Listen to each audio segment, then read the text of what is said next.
बिहार विधानसभा चुनाव को लेकर जिला प्रशासन के द्वारा लगातार कई ऐसे कार्यक्रम चलाया जा रहा है। आज उसी कड़ी में सिर्फ मतदाता जागरूकता अभियान का हस्ताक्षर अभियान का शुभारंभ बक्सर जिलाधिकारी अमर समीर द्वारा किया गया।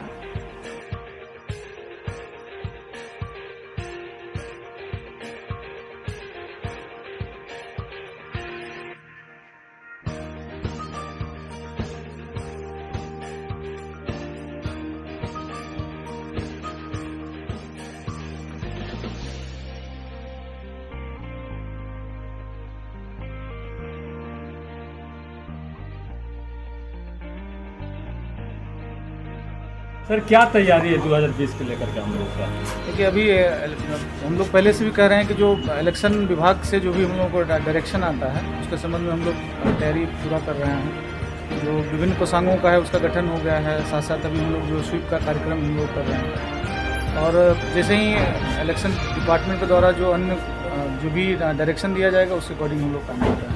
सर आज अपने हस्ताक्षर अभियान से इस मामले को आगे बढ़ाया, संदेश देना चाहेंगे? देखिए ये स्वीप का कार्यक्रम हम लोग निरंतर रूप से चला रहे हैं और हम लोगों ने जिला का जो भी कार्यक्रम है, किसी विभाग का कार्यक्रम हो, उसमें हम लोगों ने दो चीज़ को हम लोगों ने जरूर बोला है करने के लिए। एक तो जो मतदाता जागरूकता अभियान है उसको सम्मिलित करने के लिए बोला है, और दूसरा जो है कि कोरोना से संबंध में मास्क पहनने या सामाजिक दूरी का पालन करने का जो एक मुहिम है उसको के लिए भी हम लोग मैसेज दे रहे हैं। तो हम लोग का जितना भी सरकारी कार्यक्रम होगा उसमें हम लोग कर रहे हैं। आप लोगों ने देखा होगा कि जो फिट फॉर इंडिया रन का हम लोगों ने कार्यक्रम किया था, वहाँ पर भी मतदाता जागरूकता अभियान किया।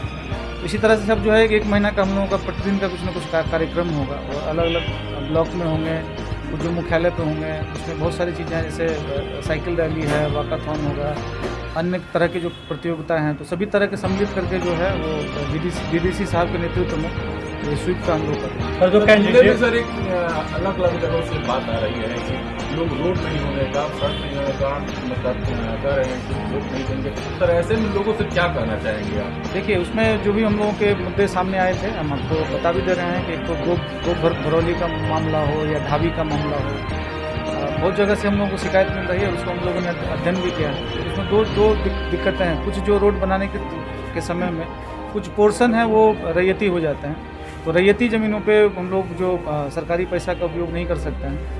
हालांकि जो है वो सतत लीज के अंतर्गत उस ज़मीन को लिया जा सकता है, और सतत लीज में जो RWD विभाग के द्वारा जो हम लोग करते हैं तो उसके अंतर्गत अगर है तो वो तो सतत लीज के कार्य ले सकते हैं। लेकिन अगर वो सतत लीज की प्रक्रिया ऐसी होती है कि उसमें अगर कोई एक भी अगर आपत्ति दे दे तो उसको सतत लीज से नहीं किया जा सकता। सतत लीज का मतलब होता है कि उसमें 100% जो रैयत होंगे वो सभी को सहमति देना पड़ेगा, तो इसके कारण हम लोगों को दिक्कत आता है। फिर भी लेकिन हम लोग प्रयास कर रहे हैं कि जहाँ पर रैयती ज़मीन है वहाँ पे मना के उन लोगों को मना के और एक बैठक करके राज्यपाल के नाम से हो या सरकार को दान कर देते हैं तो फिर हम लोग उस तरह का रोड बना सकते हैं। और कुछ मामले ऐसे आ रहे हैं जहाँ पे रोड सही में नहीं है, तो जो कोर नेटवर्क का जो है वो RWD विभाग की भी आपको उनकी दिक्कत को आपको देखना पड़ेगा कि बहुत सारे रोड ऐसे होते हैं जिनका एक कनेक्टिविटी हो गया उस मोहल्ले का, तो फिर क्या है कि अदर कनेक्टिविटी जो है RWD नहीं दे सकते हैं। लेकिन हम लोग बाकी जो माध्यम है, मनरेगा है या पंचायत समिति है या जिला परिषद है, उसके माध्यम से हम लोग उसको फुलफिल करने का हम लोग प्रयास करेंगे। सर नामांकन को लेकर के गाइडलाइन आया है कि एक उम्मीदवार के साथ 2 व्यक्ति जाएंगे।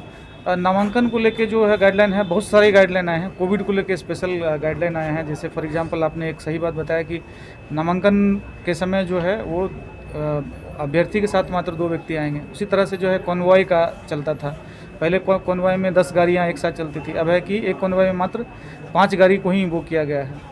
पहले होता था कि उसमें एक कॉन्वॉय से दूसरे कॉन्वॉय के बीच में एक डिस्टेंस का ये होता था कि इतनी दूरी उसको रखनी पड़ती है। अब इस बार उसको भी चेंज किया गया है कि एक कॉन्वॉय से दूसरे कॉन्वॉय के बीच में जो है वो आधा घंटे की हमको डिस्टेंस रखना है। फिर उसी तरह से जितने भी सभा स्थल हैं या फिर जहाँ भी कार्यक्रम होने हैं, जहाँ पे रैलियाँ या सभा आयोजित किए जाएंगे, उसके संबंध में भी मार्गदर्शन आया है। और उसी के अकॉर्डिंग हम लोग भी हर एक जो ग्राउंड होगा उसका अधिकतम सीमा हम लोग निर्धारित कर रहे हैं कितना वहाँ पर रह सकता है। और कोविड को लेके जो अन्य जो गाइडलाइन है वो भी अभी भी आ ही रहे हैं। हम लोग सभी चीज़ों को है कोविड के दृष्टिकोण से हम लोग तैयार कर रहे हैं।